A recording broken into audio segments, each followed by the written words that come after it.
Welcome to Angels Hills in Tagaytay. So, ito yung entrance na gate niya.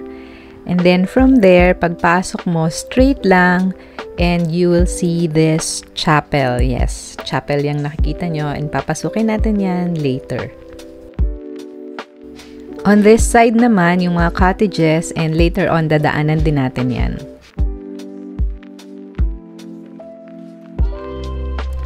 Ito yung chapel nila, so pasok tayo para makita nyo rin yung loob ng chapel. Every Sunday, meron sila ditong community mass, kung hindi ako nagkakamali, at 8 a.m.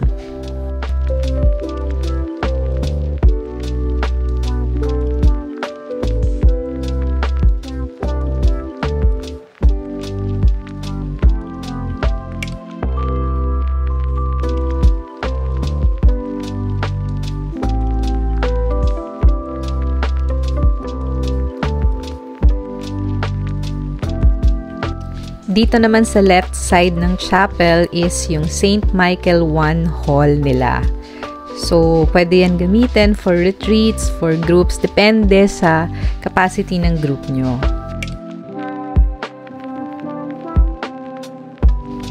Ito naman yung malaking parking space nila and kasya dyan ng buses.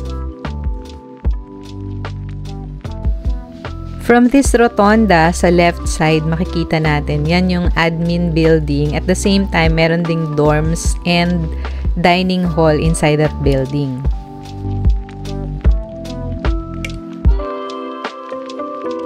Ito namang building na to, meron din siyang dining hall sa baba and then sa taas, merong mga smaller na function rooms. So, pasok tayo dito sa Santo Niño Dining Hall.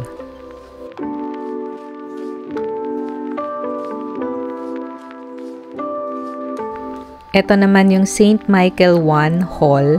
Ito yung nasa left side ng chapel. Now, mag-konting tour naman tayo dito sa kanilang mga cottages. Yes, itong mga colored na buildings na to, ito yung mga cottages nila. And normally sa isang building, 2 rooms yan na magkatabi. So, ang mga cottages nila, ang capacity nitong mga nakikita nyo ngayon, it's usually good for 2 to 3 persons. So, kung mga couples retreat, pwede dyan. So, magkakatabi na yan. Parang nakakaligaw lang, especially for someone like me na hindi magaling sa directions. Naliligaw ako dito. Pero don't worry kasi meron namang map si Angels Hills. So, pwede kayong humingi ng map para it's easier for you to find yung room nyo or hall na kailangan nyong puntahan or gamitin. Now, we are entering the San Lorenzo Ruiz Village. Dito naman sa San Lorenzo Ruiz, mas malaki yung capacity ng mga rooms. Normally, ito 2 floors. Tapos sa first floor, mga 4 to 5 beds, and then sa second floor naman 4 to 5 beds din. Usually ganon. This building naman has a function room sa second floor and dining room naman sa first floor.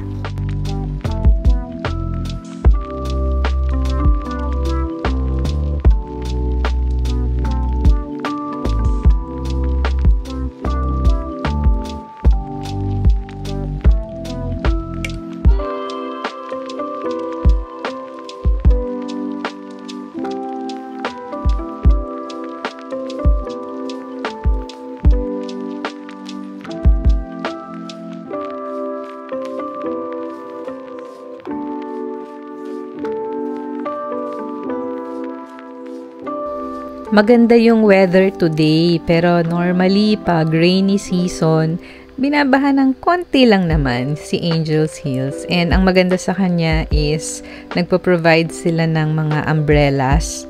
So pagka umulan na, makikita nyo may mga umbrellas na nakaabang dun sa labas ng cottage nyo or sa labas ng hall na ginagamit ninyo. So ayun. Kung wala naman, pwede naman kayo mag-request.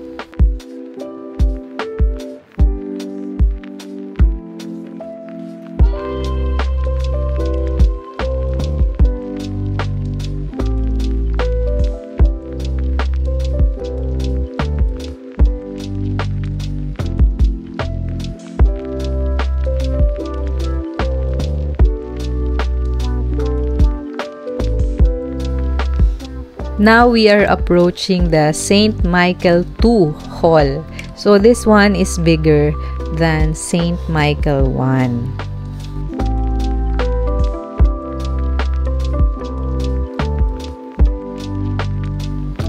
Ito naman is right outside St. Michael II Hall naman.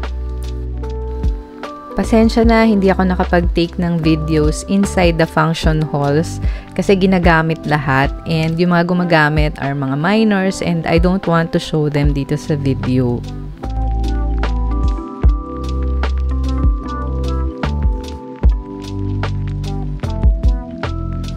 From here, we will enter another space ng Angel's Hills, and dito naman straight lang we will see another building.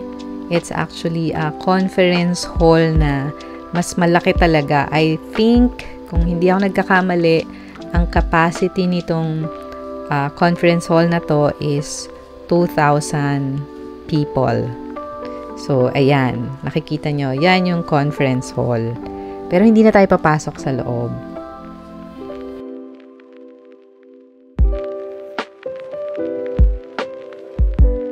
And then, if you walk towards the right side naman yan, meron pa kayong makikitang another building which is merong dining hall din. And I think meron din parang mga rooms doon sa loob.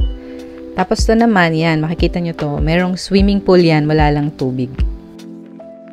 Ito yung sinasabi kong building na sa right side ng conference hall. So, sa ibaba, andito yung dining hall. So, ayan o, ang laki ng dining hall.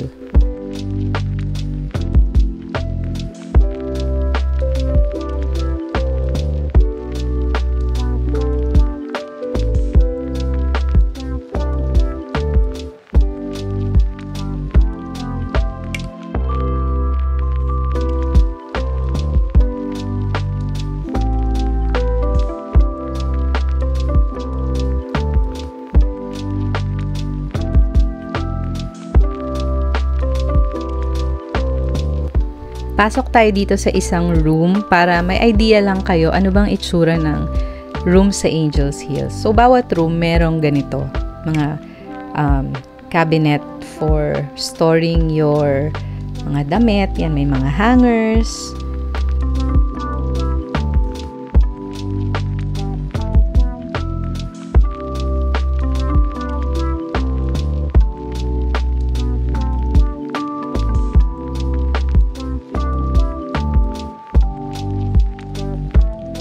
Bale, ito naman yung kanilang shower room. So, shower room lang talaga siya. Merong heater.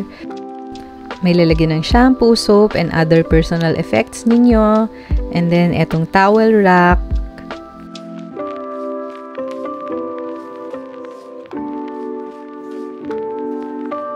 Ito naman yung toilet or yung CR. So, nakahiwalay siya. Ang maganda talaga dito is dahil nakahiwalay yung shower and toilet, pwedeng yung isa naliligo, nagsha-shower, and then yung roommate niya naman nagbabanyo muna, ganon.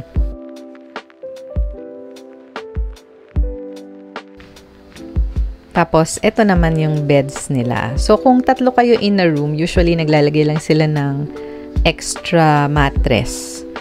May aircon, meron ding ceiling fan in case hindi aircon yung kukunin nyo na room. Tapos, they provide towels.